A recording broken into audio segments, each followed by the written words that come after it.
Hello everybody, my name is Dave Zilkoski, and today I'm going to be talking about incorporating leveling data into the North American-Pacific Geopotential Datum of 2022, known as NAP-GD 2022.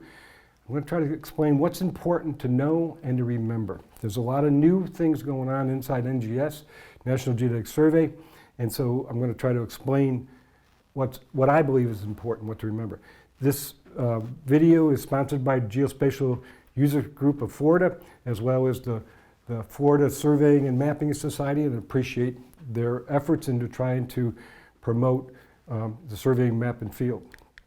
So first, I always have to do this whenever I give a presentation, because I worked for the National Geodetic Survey for over 35 years, and I retired as the director in 2009.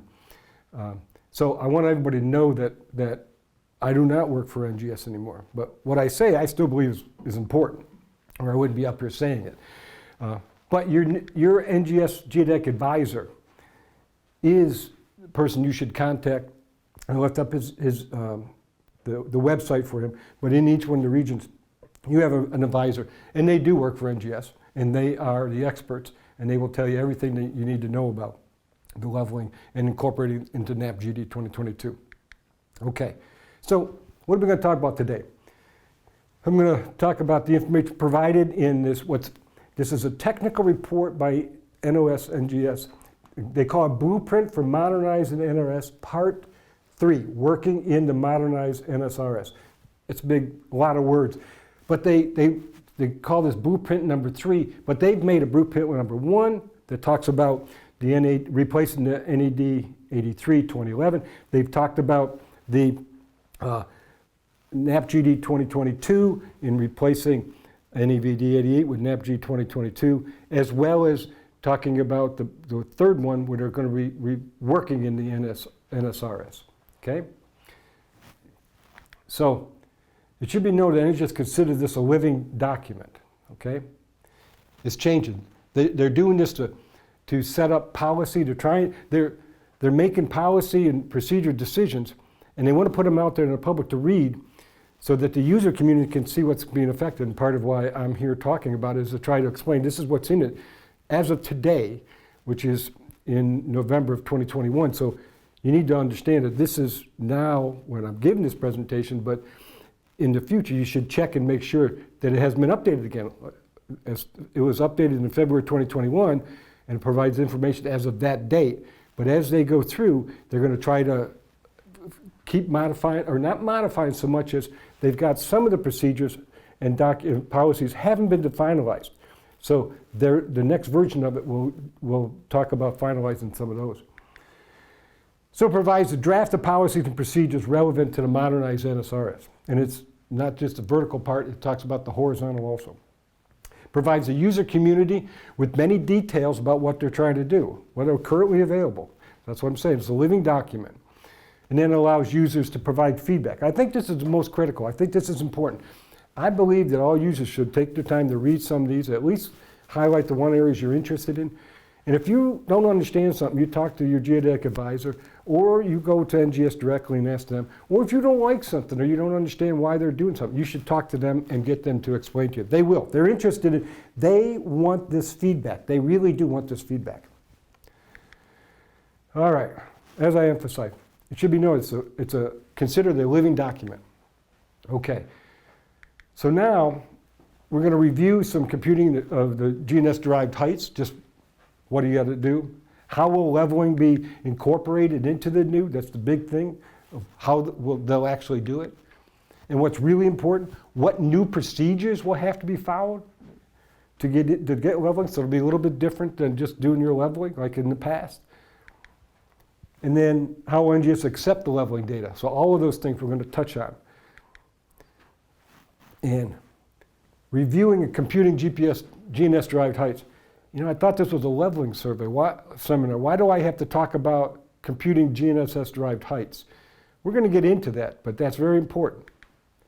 So basically, just to review, I mean, I think everybody's knows this, ellipsoid heights minus the geoid height gives you the orthometric height. Now, the orthometric height typically was done by leveling, and it was done with people between two rods.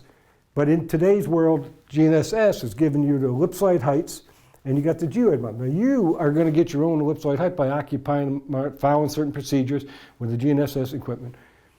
The geoid height is going to be provided by the National Geodetic Survey. They're going to give you in 2020, in the 2022, it'll be NAPG 2022, so it'll be the geoid 2022.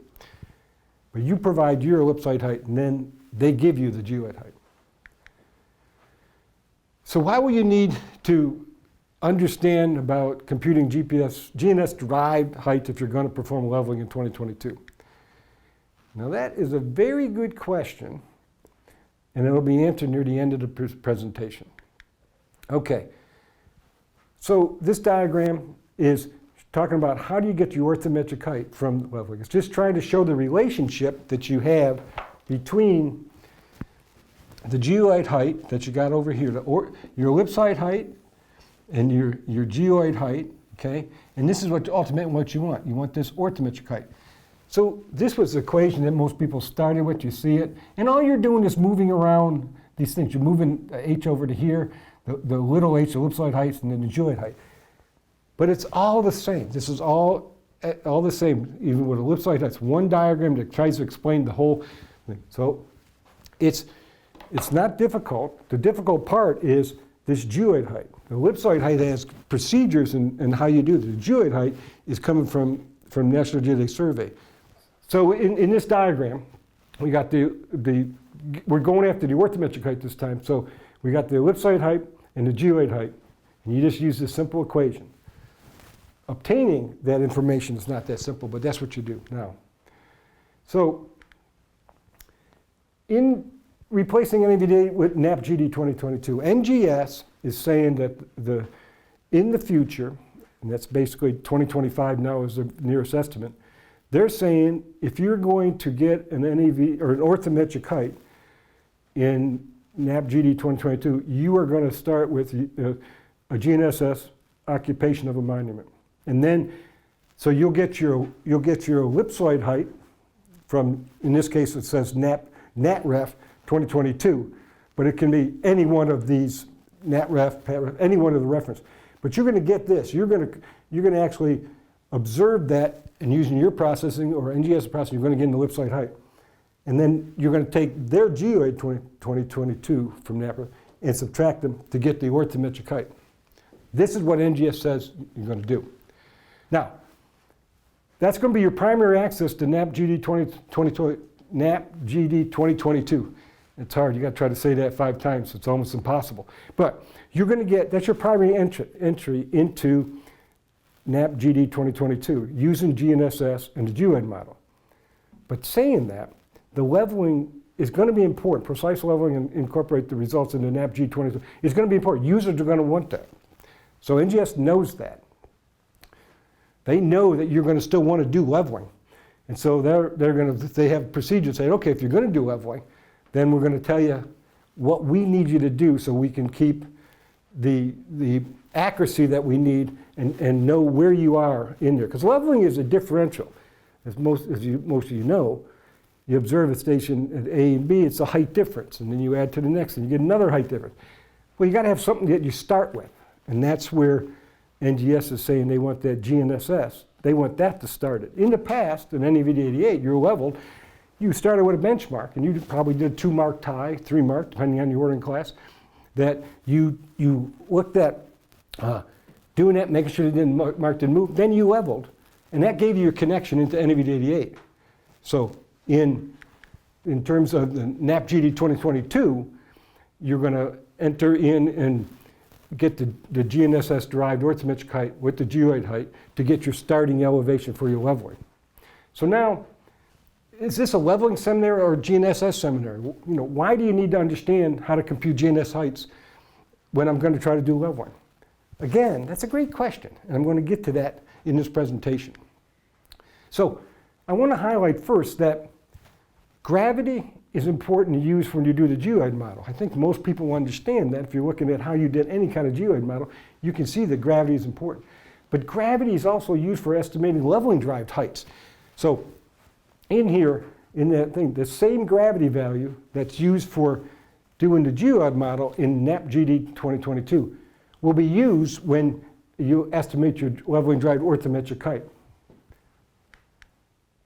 So today's tools, NGS has something called Locus Leveling Online Computations, where you can go in and put your leveling data in here, and it uses an NVDA-88 gravity model. It's used to estimate the NVDA-8 height. So that gravity is important that goes into that leveling. NGS will be developing a tool in the future. I don't know what it's mean. They don't know yet either, but it'll be a Locus type tool. In other words, Opus for leveling. I don't know I have no idea what they're going to call it, how it's going to be, but it will be some tool, and it'll be leveling in the NAP-GD 2022, and maybe they'll call it Opus for leveling. But what's critical is when you level in the gravity model, which is Grav 2022, that will be used to estimating the NAP-GD 22 leveling. Just like right now, NVDA-88, if you get an NVDA-8 height, you use that gravity model, you get an NVDA-88 orthometric height. It's a helmet orthometric height. And that same thing, if you take leveling between two stations and process it yourself, and you don't have the gravity information in there, you're not really getting an NVDA-8 height. I don't even care if you started with a benchmark that's NVDA-8. If you don't apply the orthometric correction, it is not the same as NVDA-88. Now, if you're going over short areas, it's probably not large, but it's not correct. And if you're in the mountains, it's even larger though, so you have to be careful. Now, working in the modern NSRS, NGS is reinventing the Blue Book. They're improving the geodetic toolkit. They're doing better surveying methodology. And I look at this and I read the book and it's a better surveying methodology. What does that really mean? So I went up and I looked at what the definition of better is, of a more excellent or effective type of or quality. So that means you're going to do something that's different, but it's going to improve your quality or your results. It's going to do that. Not just the sake of doing it different, it's doing it because it's necessary. So working in the modern NSRS. So in the future, NSRS Opus will do everything. It'll do leveling, but it'll do GNSS, but it also will be doing leveling. And you'll be able to submit your project to NGS, little button, but it'll be able to do classical work, gravity, all in one project. Right now, the GNSX, including RTK and RTN, actually works with something called Opus 5.0. The leveling hasn't been written yet, but their plans are to be able to do that so that you're going to use it. So if you're familiar with NGS's Opus, then it'll be something similar. They haven't defined what that is, so they're working on it. But their plans include that they're going to do something with it. So working in the modern NSRS with Opus, NGS provides guidance. Users who decide to follow that control and hold fixed what epochs they tell you to do an adjustment, they'll denote those as Opus coordinates. And if you do everything and you submit this data to NGS, then they will harvest that raw data and they'll use it to compute what they call survey epoch coordinates. That's providing you follow their guidance, their recommendation, which you probably will, but there may be some slight differences for some reason. But that's what it means to work into with their guidance and Opus coordinates. So now to answer the question, why do you need to understand GNSS height, derived heights if you're going to perform leveling? This is what this is all about. Right now, if you're going to do leveling in the NAP-GD 2022, today, this is in their documents, you need to do leveling, and classical survey will need GNSS if you're going to submit your survey to NGS. I want to emphasize this. You will need GNSS if you're going to submit your survey to NGS, okay? That's why you need to know how to do it, because that means your primary control, which I'm going to get into, has to use GNSS. You have to occupy them. You haven't even started leveling, but you have to occupy them. Now, they haven't made a decision about this yet. Will Opus operate the projects with no GNSS. In other words, you don't need GNSS to do the leveling. Leveling is a relative difference, like I said, A to B. It's a height difference. You need something to start it with, but you don't need the GNSS. To get into the NAP-GD 2022, they're saying you've got to have it, but they might have an opus that allows you to do it without submitting it to NGS. They don't know yet. They're not saying. Their policy right now is that you're going to have to occupy the GNSS if you're going to use their tool. That may change. Okay. So in the immediate years following 2022, this is a summary of the procedures that we're going to talk about. You're going to have a minimum of 3 GNSS primary control stations. That's right, 3. So, which, you know what? Think about this. If you were doing leveling, you always started with 2 or 3 marks just to make sure your starting marks haven't changed. And you got into in this case, NVDA8, you got into the network, very knowing accuracy where you were. You knew this is where I'm starting. I feel good. These marks didn't move. So you did 2 or 3, depending on your ordering class. Well, NGS wants 3 primary stations. And you can't go any farther than 30 kilometers. So that means that the spacing you have between these stations can't be any more than 30. So if you're doing a project that's 60 kilometers long, you have to have 3 service stations in between. And the way I read them, even if you're doing something that's 30 kilometers long, you still have to have 3 primary stations. And it can be spaced in between, but you have to have 3. It's telling them that the network hasn't changed and you can get into the network. Not only do you have to do 3 of them, you have to occupy 2 of them in each GNSS primary. So 2 occupations. So in other words, you must repeat these observations, which makes a lot of sense. It's redundancy. You never do anything just once. You do it twice. So that's worthwhile and good. And you have to check. So if they don't check, you know there's something went wrong. Leveling projects must not exceed 12 sequential months. And most people say, well, I don't go any farther than that. Well, there's a lot of data in NGS's database where survey parties went out at a certain time of the year and they would level between, say, April to June or July, even August, September. And then they would come back the following year and do the same thing where they picked up. And they would combine them. Well, if it goes past this 12 sequential months, then you have to break it up. They don't want, and that's part of what it is the movement, their time dependency. They're having a time dependence. If you go a full year, too many things can happen at those benchmarks in the movement. Longer projects must be broken into sub-projects, and you can break it up. But once you break it up, remember, you got to do primary stations 3 times and twice. And you can't go anyway. If you go longer than 6 months on a project, then you got to, instead of occupying them twice, you have to repeat that and occupy them 3 times. So you got to have a minimum 3 points within a maximum spacing of 30 kilometers a second. But here's the other kicker, if you will. You have to occupy those sites within plus or minus 14 days of the beginning of the leveling and 14 days at the end of the leveling. So you got to do these 2 occupations within a window of 14 days between the start of it and 14 days between the end of the project. Once again, they want to reduce that time down so that they're looking for millimeter, this network's supposed to be a millimeter system. So they need to make sure that any movement going on or any kind of changes is captured in this. So I wanted to highlight this right here. So you got to occupy these plus or minus 14 days. Got to do them twice, but you have to do it within the same geometric adjustment window. So that's probably a new term to most people. It was to me when I started looking at this. What the heck is a geometric adjustment window? So what really is this? Now that's a great question, and I'm going to answer that right now because it's important. So this may be a new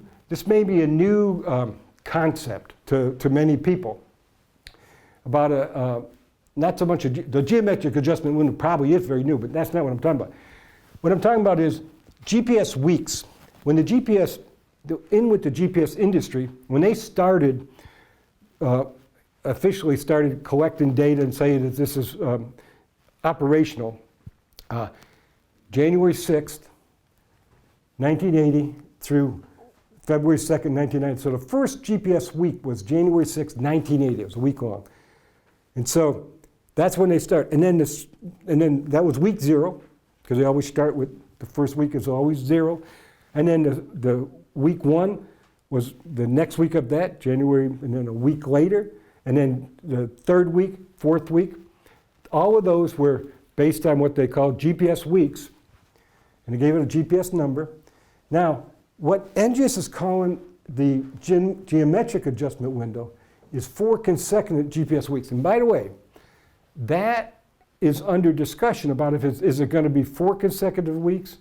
Will it be 8? Will it be 12? What will it be? They're doing studies to try to find out what is the best they can do. They did look at what's the average time span for GNSS projects submitted to NGS.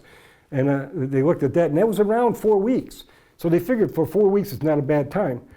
Well, is that too long for the movement? There were some people that said, hey, I'd like everything daily. Give me changing daily. Well, that's a little extreme. And even the month time frame, people were saying, that may be too short. Maybe it needs to be 2 months, maybe 3 months, who knows? And maybe for most of the country and the territories of the United States, you can get away with that. They're looking at that. They're trying to find out how are they going to do it. But there are places that in a month time, the surface of the Earth has changed. In some places in a month's time, easily changed, several millimeters and could approach a centimeter. So you got places like that could occur. So that's why they're looking at it. So that's how the GPS window or GPS week is established. It's a term that the international community uses. GPS people use it.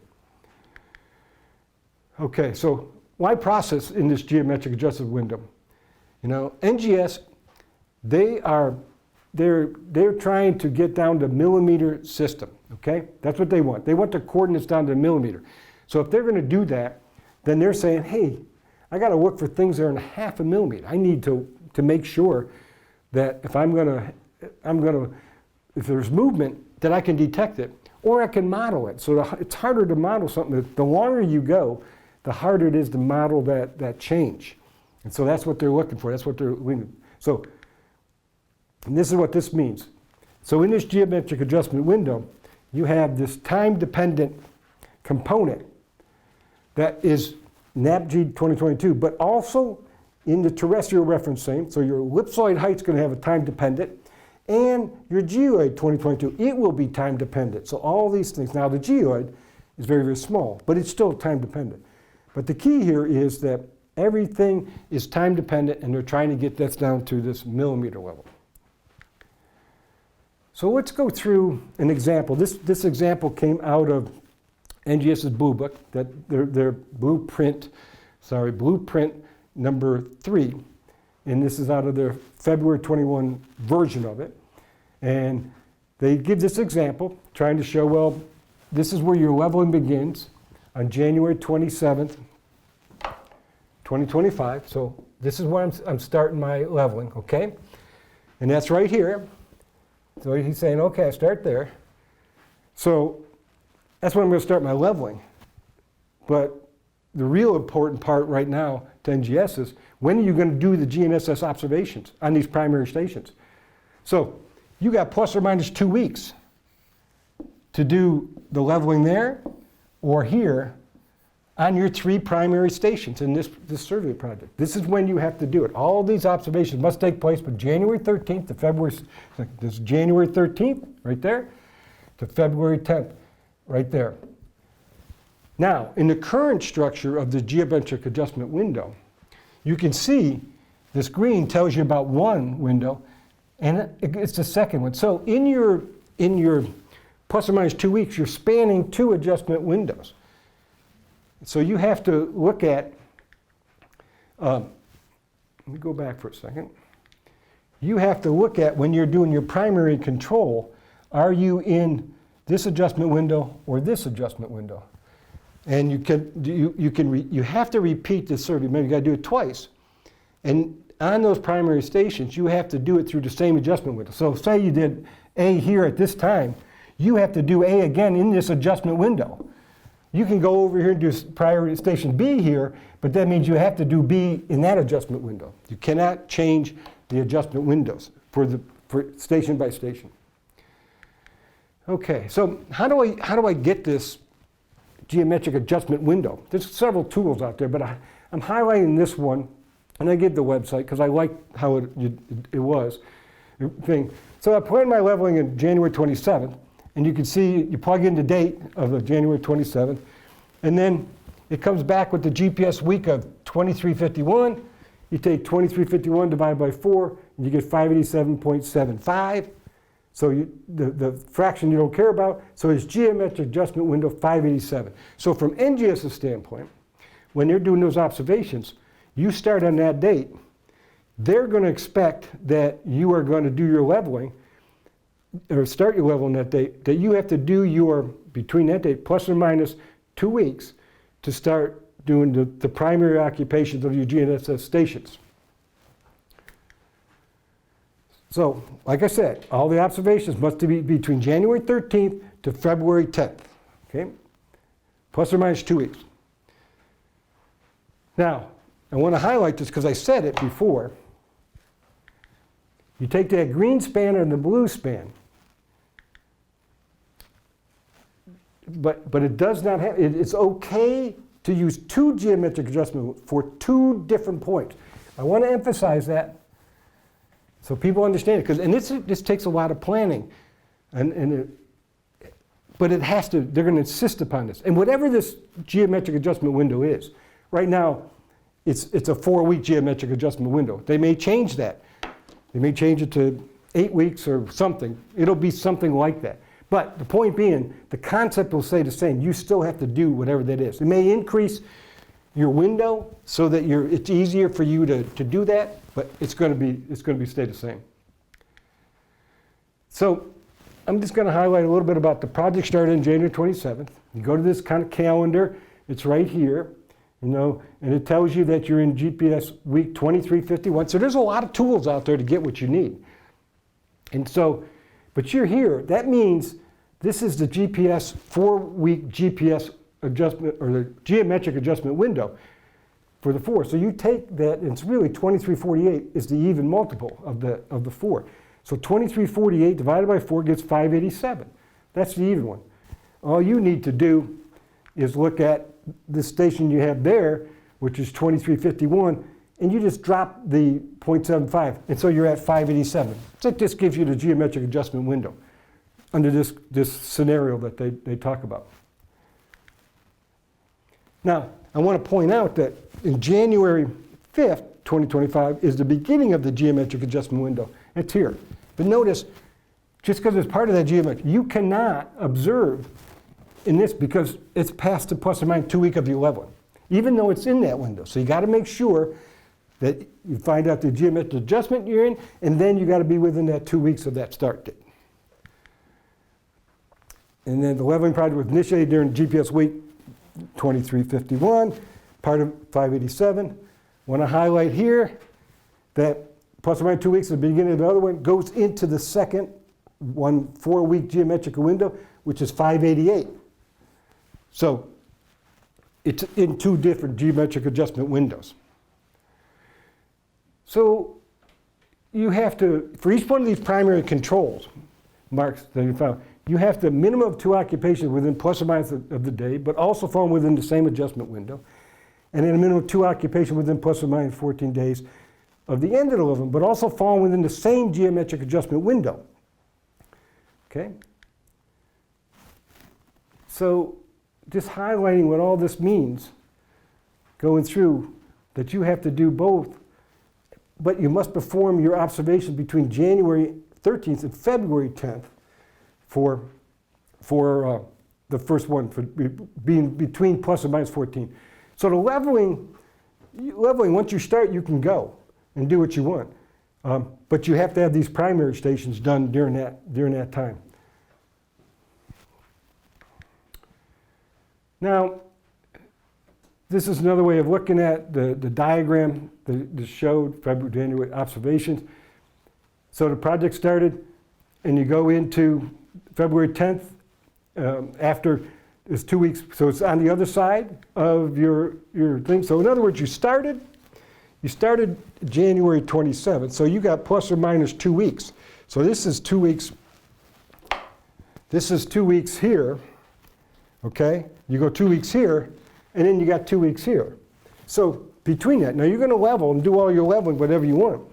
But in between, this is telling you that, oh, I got to, so if I go through here and over to here, I get to there, and then I can do I have to do some GNSS observations as I'm leveling, and I got the same thing here, coming down to there. I got to do some GNSS observation along with my leveling. So you got to do both, but that's your time frame on that. Now the project ended on February 27th, 2025. So down here, this is a sample project we're doing. So you got 2352 divided by 4, you got 588. And the project ended here, which is 2355. Once again, that's the beginning of the GPS month, if you will. So then you go to the second, the third, the fourth. So they're all part of this geometric adjustment window of the 4 GPS weeks. All right, so no difference. The same thing we just did with the primary, or with the beginning of the project. Then you got to do it at the end of the project. So you have all of the times that you have to occupy these primary stations. So once again, we're trying to figure out at the end of the project, you got to go to March 13th. You got time to go between, that's your second plus or minus, from the end of the project to plus or minus 2 weeks. So you span, it's up at 2656. Okay, do the GPS week 2655 was done in 588, but notice that the next one you span is 589. So you're here, 2357, and you divide that by 4, you get 589 points. So it's 5. So your first part, and we showed it down, the first part was 588, the second part's 589. So you're spanning 2 different geometric adjustment windows. Okay, and that just shows at the end. So a lot of planning. This is not difficult, but there's a lot of planning that goes on in your surveys. And you had a lot of planning with your leveling. And sometimes your leveling has to start and then stop, or you're going to come back, and now you may pass over the time and you have to come back and you lose a week, and then all of a sudden you're in a different geometric adjustment window. You just got to keep thinking about that and how you do it. So I wanted to highlight this because this is at the end, the plus or minus 2 weeks. And you started, your end of the project was on this February 27th. So you got these 2 weeks. You can see how I outlined basically the 2 weeks that you've got plus or minus 2 weeks from that time. So that means you got to do your primary stations. But what I want to do about this is, you see, I try to highlight what are the GPS adjustment or geometric adjustment windows, 588, 588, 588, 588. So these are all in those things. So if I have benchmark A, primary benchmark A, and I occupy it, and I do it here, then I got to do it somewhere in here, okay? I have to do it. Now, if I do B here, say I do B right in here, let's just pick a point right, let's say I do B here, okay? That's in GPS adjustment 580, or geometric adjustment window 588. So I do it there, and then I come back and I do here. Now you're in a different geometric adjustment window. So you can't do that. So this is not going to work. Then you got to come back and you can do there. Okay? But that's what it means. That's what it means by if you span, you're into different geometric adjustment windows. Not difficult, but it is a lot more planning that has to go on. And it's very important. Well, there's a couple things. One is redundancy is extremely important. You always want to be redundant. I think any surveyor knows you do something more than once because you could always make a mistake, and you need a redundancy. but also in the geometric adjustment window, this is trying to minimize the effect of the movement that's going on in the continent. Okay, opus for leveling. Then they're going to create some kind of opus for leveling. I'm not sure, exactly what this is going to be. They don't know what it's going to be, but they'll have something, and it may not even be called opus for leveling, be something else. I don't know. But you're going to be able to upload your data and then use this graphical interface and submit the data. Just like Opus, anybody that's used Opus projects, this is going to be similar. You're going to be able to load this data in, and then in Opus for leveling right now, they're saying, if you're going to do Opus for leveling, they're going to say, hey, I need your GNSS primary stations. You need to load those in there. Leveling is a relative height difference in absolute heights. In other words, leveling is relative. I said this all the times. A to B, you got height difference. You don't have an absolute. The GNSS provides an absolute. So anybody that needs absolute heights, then you're going to have to use this opus, and it'll mix the GNSS and the leveling. And right at the moment, they're still saying that the data submitted they don't know if opus will work. Well, they know it can. They don't know if they're going to allow opus to work on leveling without having some GNSS. That's still out. In other words, you can always pick a station and say, oh, here, I know my station, and do the leveling, apply the Geo or the GRAD 2022 data to it, so get the arithmetic correction, and come up with level height differences, and then come up with NAP-GD 2022 leveled heights without the GNSS. But then, if you're whatever you're using, it may not be as accurate. You may not be able to trace the accuracy. So that's where I believe NGS is trying to struggle with. Do they provide this tool that people can actually get a NAP-GD 2022 orthometric height that has level data that applies the gravity information that they need? And maybe they don't submit it to NGS. Maybe that's where maybe this tool may come that way. I don't know. I can't speak for NGS anymore. But I'm sure that the more people read this document, the more people contact NGS and asking about how this is going to be available, that will help make a decision of what they do. Okay. So the following abstract that I'm going to show now is going to show you how, and Dan Gillens that works for NGS put this together. It's a very simple document, just trying to show you how would you do GNSS and leveling and put it together. So I like this diagram because what it shows is I'm occupying both my stations with GNSS, and I get this value here. It's going to get to about, so there's some error analysis, error bounds that are going on, but I get this value. And now I level between the two, and I start here, and I don't get the same value. Well, one's a GNSS-derived arithmetic height, and this is leveled. Hey, this is no different than if you level between benchmark A and benchmark B, and you go through, and they're both published, and you don't get the same difference. It's no different than that. It's about the same thing. And how you handle that, if you believe that did move, then you constrain both those marks, and you fit the data to it. Well, in a sense, that's really what they're trying to do. They'll fit the data to based on the standard errors of the GNSS-derived values, which are going to be larger than the level differences, unless you go too far, but over the 30 kilometers that you're required, that level difference will still probably be more accurate than the GNSS-derived heights, and then it'll use this adjustment to give you adjusted heights in between. So what does this really mean? This means that you're going to get your leveled height difference are going to control the relative height difference between these marks. And the GNSS will give you the difference in the absolute difference in the NAP-GD 2022. So it's consistent. So your GNSS-derived orthometric height will come from the GNSS drive to start with. But then all the level differences will dictate what that new height of that station in between, like these stations in between. So the relative difference here is going to dictate that height difference, if you will. But the starting height is going to come from this value right here. Not much different than when you did leveling. You started here.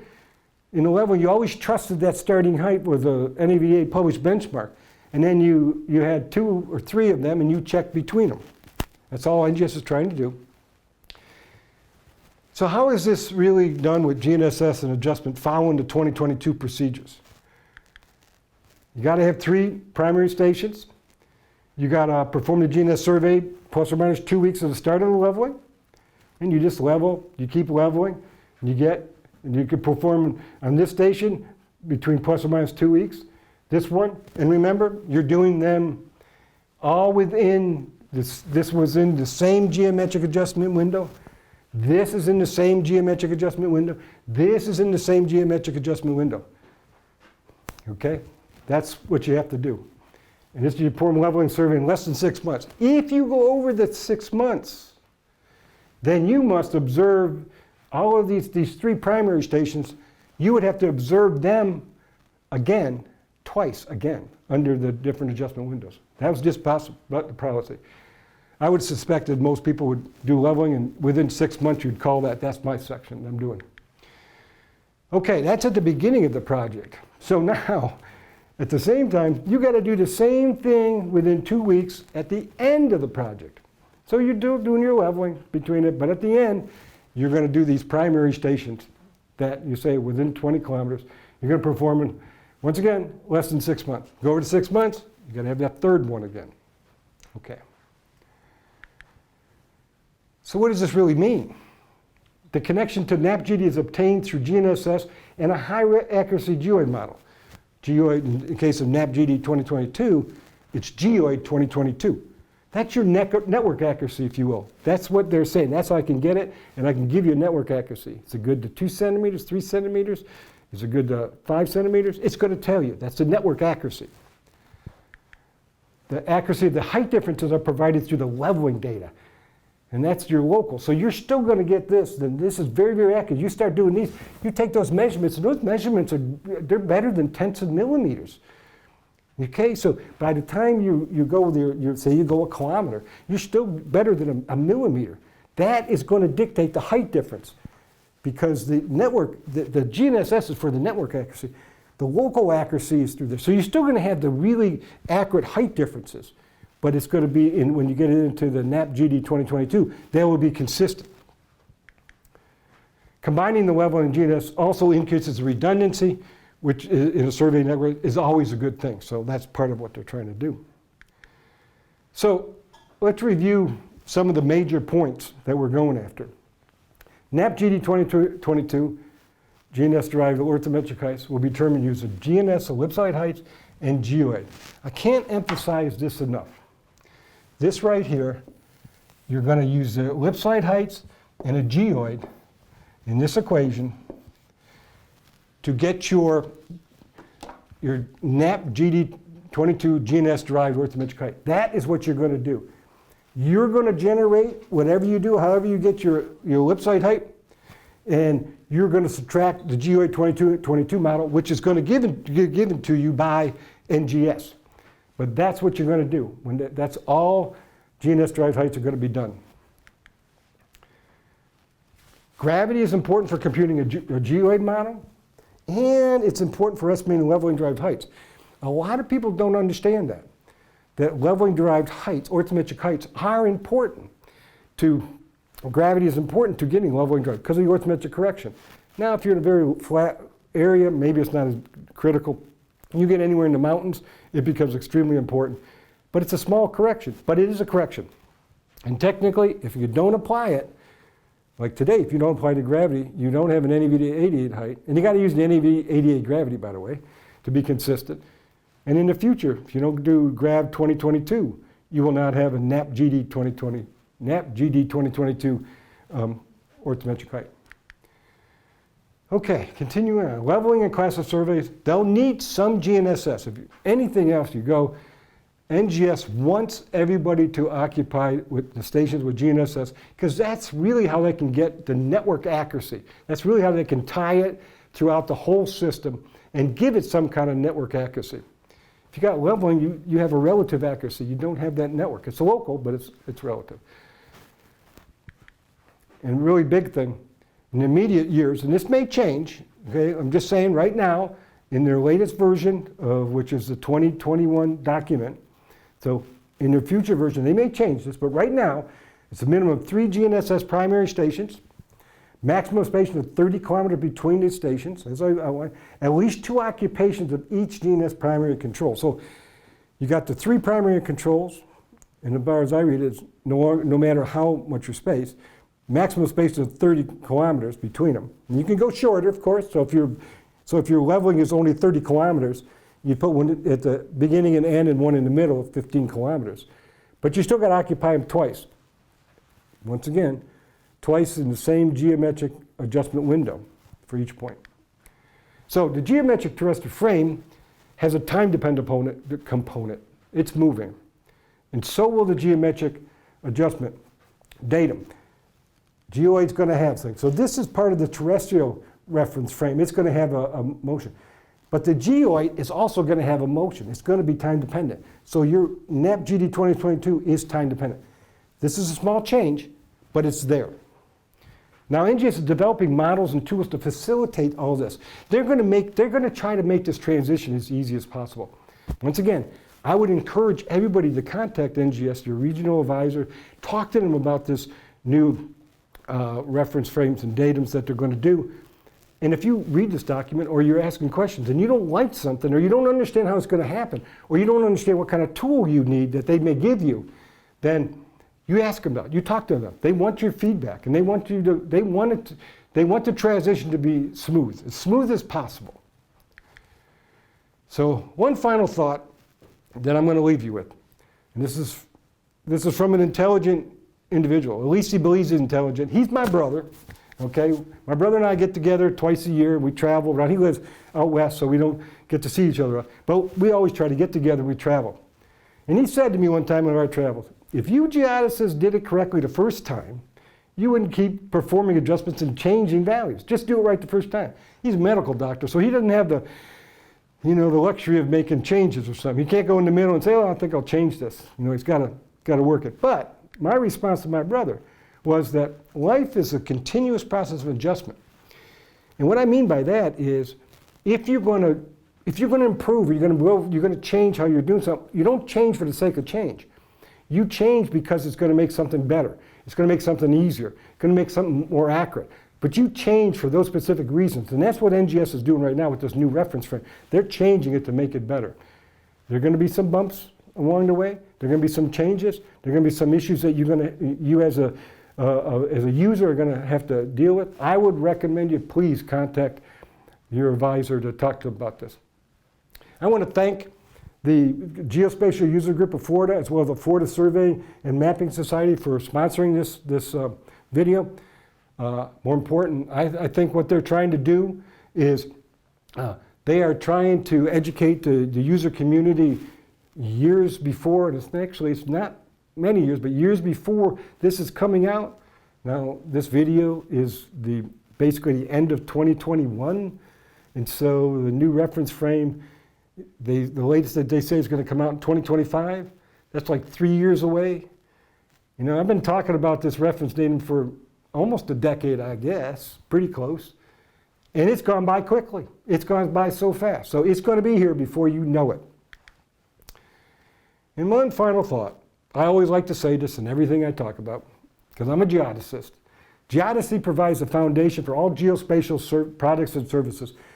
Everything. Geodesy, without geodesy, you don't have any kind of positioning accuracy. You need this, and we need to continue supporting any kind of geodetic science. So I appreciate the time that you've taken to listen to my video.